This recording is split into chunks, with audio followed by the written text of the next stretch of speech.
Conversation for the chat room as well, Scott Hamilton, with a fantastic book on the failure that has been the Murray-Darling Basin Plan. It's called Sold Down the River, and the stories of how it's become a commodity to be traded on Wall Street. Our precious water out of the system will just curl your hair. My hair could never be. A terrific and important conversation coming your way in the chat room today. Scott Hamilton is going to be with you. I know you are very familiar with his name. Climate change expert. He's written a book called, with Stuart Kells, called Sold Down the River: How Robber Barons and Wall Street Traders Cornered Australia's Water Market, and the forensic detail that the authors go into talking about how this has become a commodity bought and traded in some quite extraordinary deals from China to Canada to the United States and on Wall Street, even while allocations dwindle in that incredibly important water system here in Australia is quite incredible. It's a really, really great book and a great conversation coming your way, so do stay with me. Well, in 2012, Australia signed up to the Murray-Darling Basin Plan, which is a scheme designed to create a market for the basin's water and to safeguard the environment. Safeguard the environment, I emphasise there. Well, what happened with that? As the authors of this terrific new book, Sold Down the River, find, Scott Hamilton and Stuart Kells, instead the plan's gone horribly wrong. But it's become a hotly traded commodity. But what does that mean for the health of the water system itself, and also for the uses of that system and for environmental flows as well? Scott Hamilton, a natural resource management and climate change expert. He's a member of the Energy Transition Hub at the University of Melbourne, and he is, with Stuart Kells, co-author of Sold Down the River: How Robber Barons and Wall Street Traders Cornered Australia's Water Market. Good to talk to you again, Scott. Good morning. Good morning, Virginia. How are you today? Very well, thank you, and I'm glad you could be here even at a distance in the chat room. First of all, I love how the book, and also I think more and more books you can see clearly, frames the discussion with an understanding of the uses of and the importance of the river system to First Nations people, and that's where the book begins and where a number of books these days seem to begin as well. How did you research that? Yeah, certainly, Virginia. We both Stuart Kells and myself were really keen to make sure that we spoke to First Nations people. So we went out and spoke to a number of different groups across the basin. Also looking at some of the places such as Budge Bim, which is one of the oldest and most important pieces of water infrastructure in the world. As well as people on the Murray and around the Barmah Choke, where there's been some really concerning impacts of water movement in that area, including having to move burial grounds and those sorts of things, which is really tragic. It's an interesting story actually out today. It's a good coincidence, Scott Hamilton, about actions being taken by some groups in Victoria to try and deliver cultural flows of water to First Nations communities. They're calling on the state and federal government to deliver water, and it might end up being a template for other Aboriginal communities seeking water rights from the over-allocated river systems on a cultural basis. Yeah, totally, Virginia. And this is a bit of the problem with the water market that's become this financial commodity with literally hundreds of millions of dollars involved in it. And that means it's just not a fair playing field. And that also means that the ability for First Nations to access that water is just not there. Let's go back to before the Murray-Darling Basin Plan. What was the problem that the plan was designed to fix? Yeah, so it all sort of took off around the Millennium Drought. So this was around 2000. And essentially that we had really come up to the realisation at that point that there wasn't enough water to go around, and that in particular the environment was being severely impacted. And this was about the same time that we saw the issue of climate change coming to a fore. So there was less and less water to go around, and there were more and more people wanting to use that water. So the Murray-Darling Basin Plan was essentially a way that was designed to try and address that and to work out how we were going to allocate the water to where it was going to be best used. But unfortunately, that's not what happened.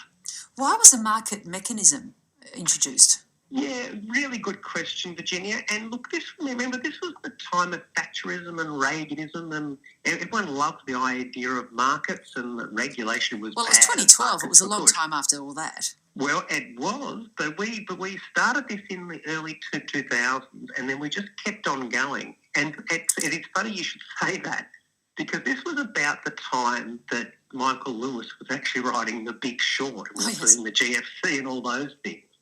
And at that same time, we were actually inviting the hedge funds and the banks and the merchant banks into our water market, and we weren't regulating them.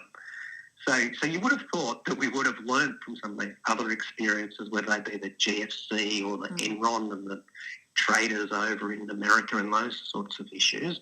But we actually thought, no, this is a good idea. And what Stuart and I were really finding was the fact that we didn't regulate them the way that we would with normal financial commodities. Right. Yes, because it was, in a sense, commodified in that way. Anyone listening to our conversation today might be thinking that, by contrast, a market mechanism has been argued by many to be an effective way to, for example, regulate the release of CO2 and the management of that. Why would it not then be applicable for water? Yeah, well, and that's again, this was one of the features which we saw during that period, was that actually the environment groups, a lot of them were saying this was a good idea to put a cap on the amount of water that can be taken off and those things. But there's also one of the things that the traders and the brokers and the hedge funds love is scarcity. So the more that something is scarce, the more they can play it. So that really gave them the ability to use this cap as really a hard edge that they could use to help corner the market. So they could use that to their advantage. Yeah. So how did the water market trading rules get established? Yeah, well, it was over a period of time from the early 2000s it really got going. Prior to that, there was informal trading. And we'd sort of talk about some of the stories of people being able to trade water for a slab of beer as part of it.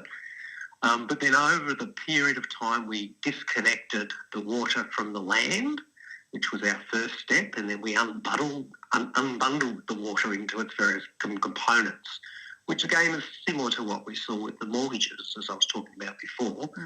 And then we let the banks in and the hedge funds because we wanted to make it more liquid, because the people which were designing it, this was around that time you were talking about, wanted to get more trading going. So that was the sort of theory behind it.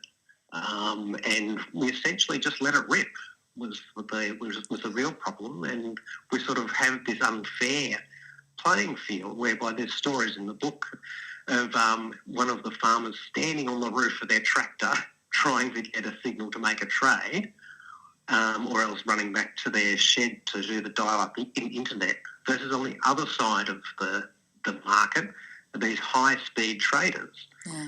Which just are there only to look at making money out of the market. So they've got no connection to agriculture, they've got no connection to the Murray-Darling Basin or else communities. But nonetheless, even when it's being traded sort of in this rather abstract way, as I mentioned before, or used to invest into pension funds from China to Canada, as you detail in the book, it is water nonetheless. It has to be going somewhere.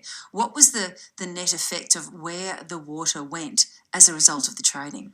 Yeah, well, this is getting back to some of the impacts that we're seeing, which have been playing out. And you mentioned about some of the impacts on the in Indigenous communities and on the environmental erosion and stuff that's going on.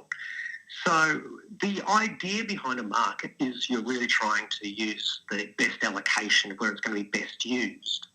So the hope that we think was there was that the water would go to those more productive parts of the landscape where there's good soils and good water, and those areas which are really what we would say is above the Barmah Choke on the Murray. Yes. But what actually happened was that the money and the water has flowed down below the choke to pretty arid parts of the system, like sandy areas with big almond farms and big olive farms. And they have the ability of heft through big pension funds that are backing them. So they've got this situation where they've got big pension funds with big swathes of properties, and also hedge funds with lots of play money, as we would call it, to be able to play the market and extract sort of really 100% returns on it, and literally hundreds of millions of dollars out of the base. It's fascinating in the book, and with you today, Scott Hamilton, who, along with his co-author Stuart Kells, has written Sold Down the River, How Robber Barons and Wall Street Traders Cornered Australia's Water Market. You tell tales of the investment bankers and the hedge fund managers setting up their special purpose vehicles in order to trade in this water. Was it a much sought-after commodity? Yeah, well, yes, it certainly was, and it sort of happened in a couple of periods of time, again, from about 2000. And so at the beginning, there was only a few farmers playing in terms of making trades, where by the end of it, there was lots of farmers and users, but also lots of banks and hedge funds coming in. But the interesting thing is we think it was a bit like boiling the frog, is what we sort of to describe it as, that these external traders, so think about a group of what are called smart asses in the trading rooms with $100 with $100 play money playing the market, but they didn't want to be seen to do that, so they actually did that over a period of time. But again, that was this sort of case of having that really high speed traders versus those farmers, or else those First Nations or the fishers and those sorts of groupings as well. Do you suggest that what we see playing out environmentally with flows through the basin, that's a direct result of the trading system that was established? Yes, certainly. So it's part of that water, rather than going where it's best used, we saw it going to where it can make the best money and make the most amount of money. And so that's when we saw the sort of what the farmers told us was the sort of Swiss cheese effect up the top of the system, in terms of the farms closing down or water being moved and going down towards below the system to these big almond and olive farms, and with the hedge funds backing them. That also meant that you had to have a lot more water flowing through the system. So you had to have a lot higher summer flows and those sorts of things. So there's been a lot of reports recently on the impacts of erosion on the Murray banks and those areas, and trees falling into the system. But also in terms of a lot of cold flows too. So we think about the top of the system where there's those big dams up the top of the Goulburn and those sorts of areas, and essentially from down sort of the lower parts of the Goulburn River, we used to see a really sort of a lot of natural flows and those things where fish could spawn and do those things.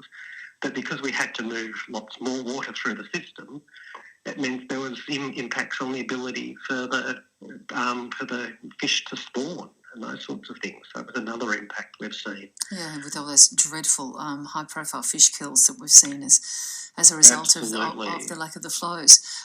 Scott, where do we fit into this massive sort of big short type system that you're describing here that stretches from continent to continent, dealing with our precious water? How do the local and rather high-profile examples and instances, well documented, of illegal water purchases here, how do they fit into that?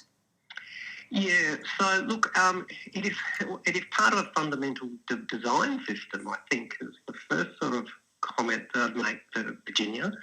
So we didn't really think about what are the outcomes that we wanted from our water system, and then we made it worth a lot of money, which made it more encouraging for people to have fraud and corruption and manipulation and those sorts of things.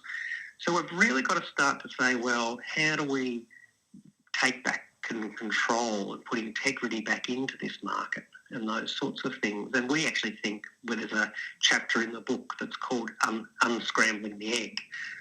And really that's about, in part, slowing it down and making sure there's not that differential between the farmer, which is using his Harvey Norman laptop on one side of the trade, and the high-speed bots on the other side of the trade. But also probably saying that water needs to be traded, or it can be traded within the valley, that really have to question this idea of into-valley trade. And that gets to your point about We need to be thinking about this holistically and taking a lot more care in the design of the market, we think.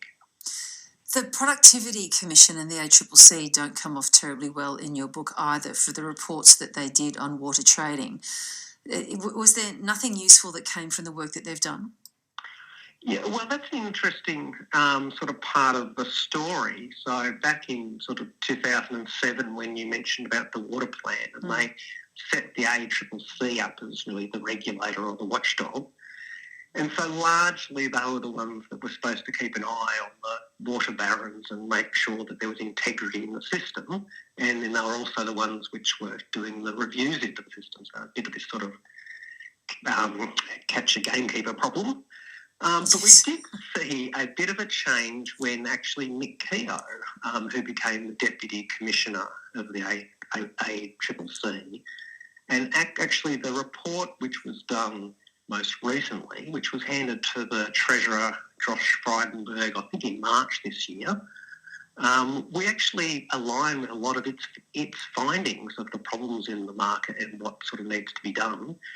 And so we found that quite useful, but we think they held back because it was really a case of, well, in order to be too critical, they have to be critical of themselves, and probably they aren't the right people to be really doing the investigation and the inquiry. It's more of an ATSIC sort of function you need with the ability to follow the money and those sorts of things. I think ATSIC is a really interesting comparison to draw there, Scott Hamilton. Could we, given how much money is involved and how many listed companies and trading companies are, you could almost make the case that it is an ATSIC job. Yeah, absolutely, and that's exactly right, Virginia. So remember, over this period of time, it's now worth about $1.8 billion per annum in terms of the trade.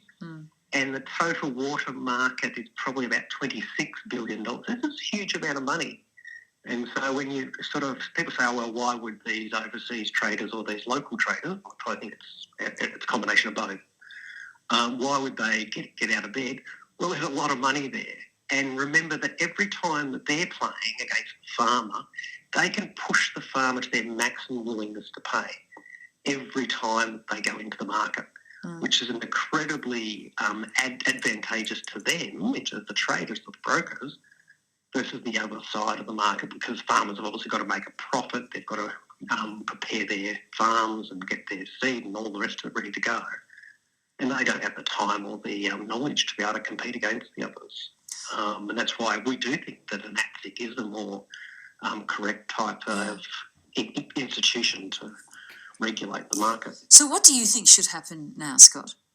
Yeah, well, look, we actually go into this again, and we actually looked at the issue whether we should have a royal commission, another royal commission, because, there's been a litany of those. Never enough royal commissions. Are you sure about the royal commission thing, Scott? Is there another way? No, well, we actually came down on the view that there shouldn't be another royal commission, because we don't think we've got time as part of the problem. Yeah. But also that we think that it's a different sort of inquiry and much more what would be a follow the money sort of inquiry and those sorts of investigations. But then we also think that probably it needs to be much tighter in terms of the way that we design and use the market. We started off by saying that there should be some connection to the water in use. So you shouldn't be able to play unless you have some connection to water and use. Right, yep. But as our thinking developed, well, that was a problem, because going back to those major pension funds and those major huge farms and those things, well, they've got connection to the water and use, which is actually to their advantage, because they can get knowledge about what is going on as well. So we actually think probably it needs to be much more slower, much more like what was bush tender. I don't know whether you recall many years ago, we actually had a bush tender, which was developed in Victoria many years ago, which was really trying to say, okay, well, everyone put in their bids for what they want, and then we'll have a closing date, and then we'll open up those bids and we'll work out where that money goes, and where that water goes. So those are the sorts of things that we think that should be much more like. Then the $64,000 question, Scott Hamilton, is what, in your view, is the political appetite to make that kind of change? Really good question. And one of the fascinating things at the moment, we're sort of having a bit of a wet period. So the temperatures are a lot cooler. But don't you hate that about Australian decision making? That it's so short term that if the sun is shining, you know, the impetus to actually do something about energy security is not there. And if we're having a wet period and the rain is there, the impetus is not there to do something about the fundamental plan.